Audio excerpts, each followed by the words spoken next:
It all started like a fairy tale. I met Mark at a coffee ceremony. He was so different, smart, witty, with a gaze that saw right through me. Our romance developed rapidly. Within 6 months, we were already looking for an apartment, and a year later, we were standing at the altar. He was my best friend, my support, my universe. I truly believed that we were forever. The betrayal came quietly, under the guise of an ordinary day. That evening, Mark was late for a meeting. His phone, usually always in sight, this time forgotten on the couch, vibrated with persistent messages. Some inner feeling, that same treacherous itch of anxiety, made me pick it up. The PIN code was the same. Our wedding date. Irony.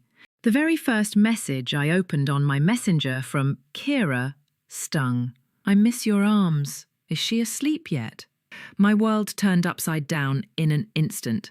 Scrolling through their messages, I physically felt everything I called my life cracking and shattering into pieces. The tender words he'd spoken to me.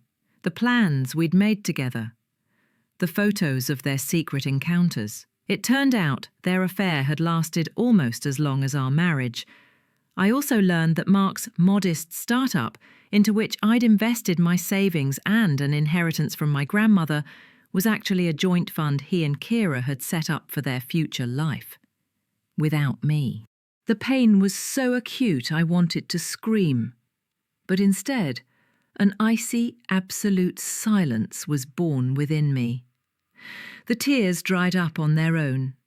My rose-coloured glasses hadn't just shattered, they'd evaporated, revealing the world in its harsh, naked truth. That evening I didn't make a scene. I made it worse.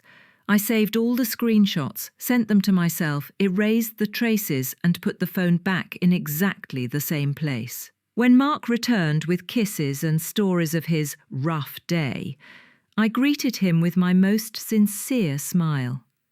The game was on. My revenge wasn't impulsive. It was cold, calculated, and gradual.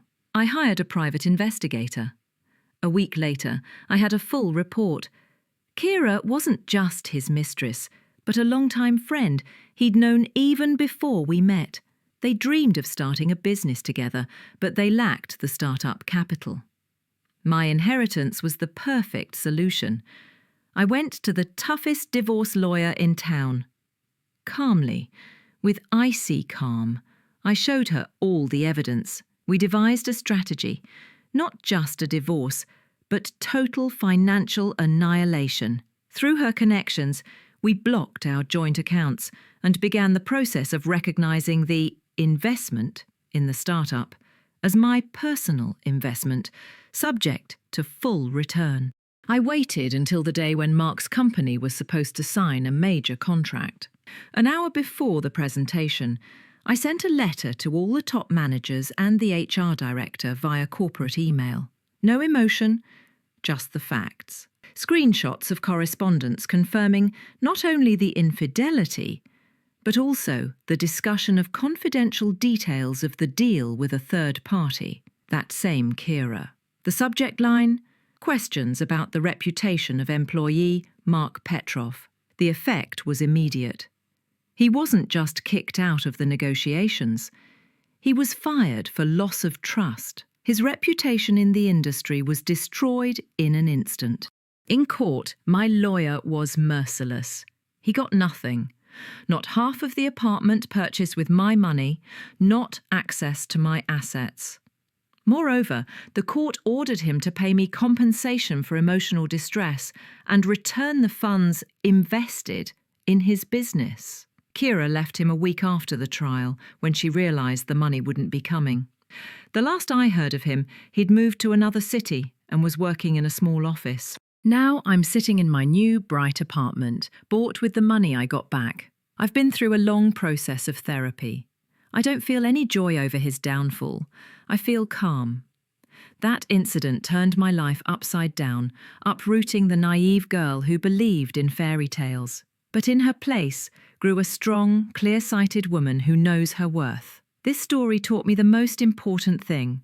Love shouldn't be blind. Trust, but verify. Value yourself above any illusion, and if you've been hurt, don't cry. Act coldly, calculatingly, and effectively, because your life is your fortress, and you have every right to defend it by any means necessary.